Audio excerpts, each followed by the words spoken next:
ئێران دوای ئەم 12 ڕۆژە شەڕەکە وەکو وتمان S400 وەرگرتووە HQ9 وەرگرتووە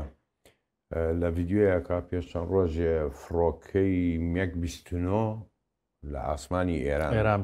بینرا بەڵام ئەو مێک 29ە ڕاستی نازانم لە چ جۆرێکە ینی مێک 29 کۆنەکەیە فۆرکڵوم ئەوەی کە بڵین کۆن عێراق هەیبوو لە هەشتاکان کۆتایی هەشتاکان فڕکڵوم مێک 29 ئەلەو جۆرەیە یان ئێمەکەیەتی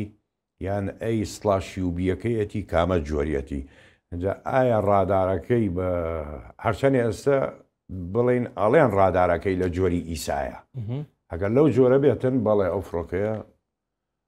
ئەتوانێت ڕێگری ببێتن ئەگەر لە جۆری ئەم بێ ئەویش ئەگەر موشەکی بڵین R77 ئێمەکەی پێبێ یان کەیەکەی پێبێتن ئەو کاتە ئەتوانێت بەڵام هەر ناتوانێت ئاسمانی خۆی بە تەواتی بپارێزیێتن بەرامبەر بە فڕۆکەکانی ئیسرائیل